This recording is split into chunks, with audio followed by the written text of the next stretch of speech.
De police principal Mamadou Tendeng ma nekkoon commissaire central bu Thiès depuis janvier 2018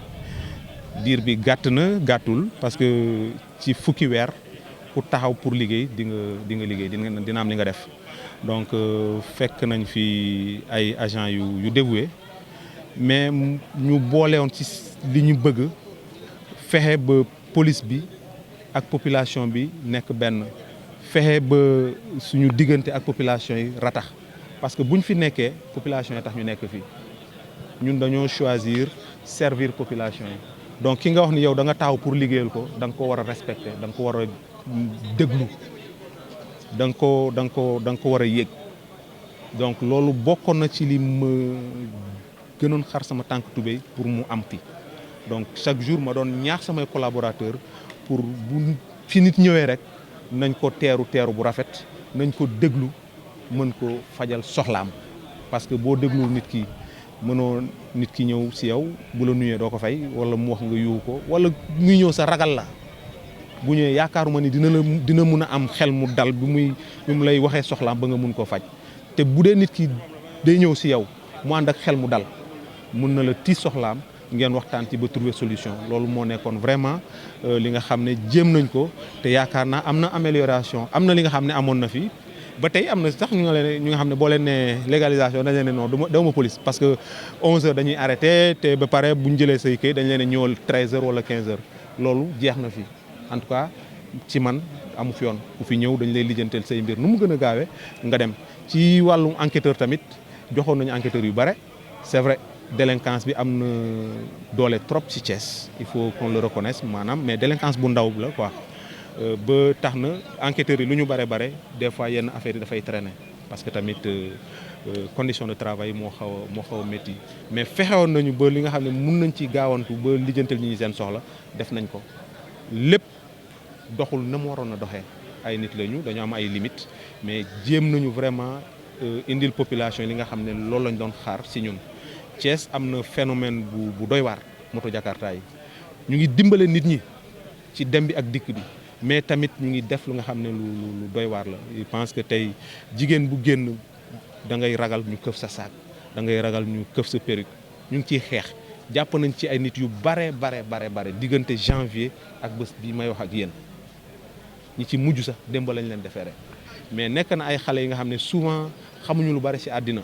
ñu am fukki at ak juróom benn ba ñaar fukki at ak juróom ñooy ñi gën a jàpp ci mbir yooyu métti na ci population yi mais ñu ngi ciy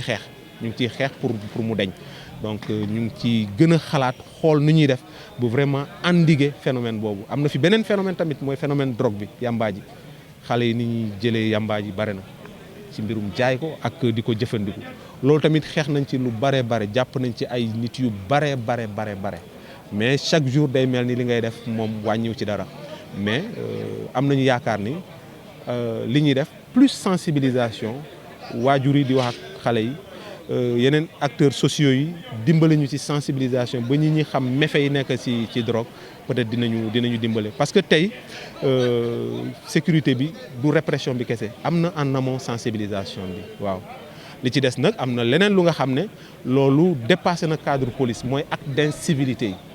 fu la neex saw fu la neex sànni sa mbalit fekk miiri jàmbur bi ñu peinture nga bind ci c'est des actes d'incivilité maanaam du à proprement dit ay délits yi nga xam ne mën nga ci jàpp nit dem tëj ko mais il faut ñi gën cee góorgóorlu parce que bare na ci dëkk bi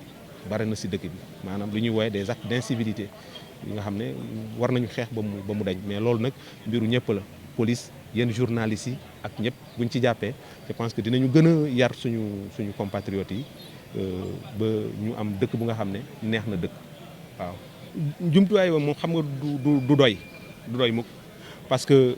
population bi bu yokkee soxla yi yokku donc bu yokkee liggéey bi yokku donc il faut toujours mu am lu ko accompagner mooy lay jumtuwaay parce que ñun bu ñu amee jumtuwaay yu doy personnel bu doy je pense que wax ma dañ na régler problème yëpp mais lu bare dinañ ko régler état bi nag def na effort yu bare boo leen seetloo tey Thiès bëri na auto police de telle sorte que temps bi ñu doon def pour uyu ji ñu soxla wàññeeku na lool waaw bu ñu doon def 1 heure de temps léegi je pense que foo mënta toll si biir Thiès boo wootee wàllu normalement en 10-15 minutes war nañ fa egsi parce que tamit il faut prendre en compte circulation bi Thiès nekk na tey dëkk bu bare ay oto di ngeen gis yenn heures yi day am ay bouchon di ngeen gis yenn événements yi day am ay embouteillage yu métti parce que Thiès moo màgg tey dafa màgg quartier yi gis ngeen ba fu ñu dem ba fayu ba si ginnaaw loolu yëpp dëkk bi dafay màgg di dem donc tamit ci wàllu sécurité il faut mu topp waaw pour mën a vraiment jël en charge correctement préoccupation pour population yi ci wàllu sécurité ak lépp li nga xam ne soxla nañ ko ci police.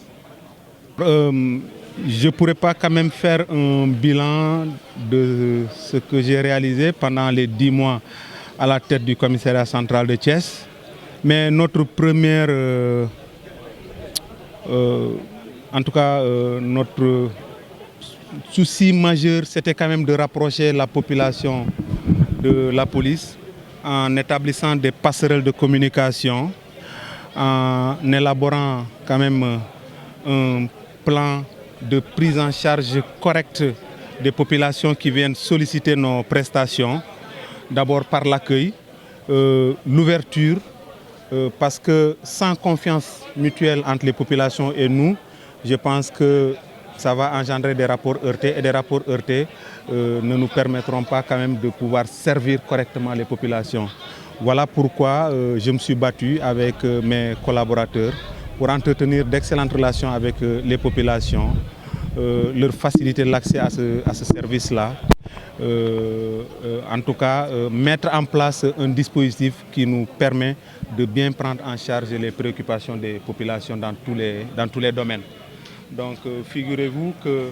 le temps d'attente pour le service le plus sollicité, c'est-à-dire les légalisations, est passé de plusieurs heures à quelques minutes. Donc depuis que je suis là, j'ai demandé à ce que les légalisations soient instantanées.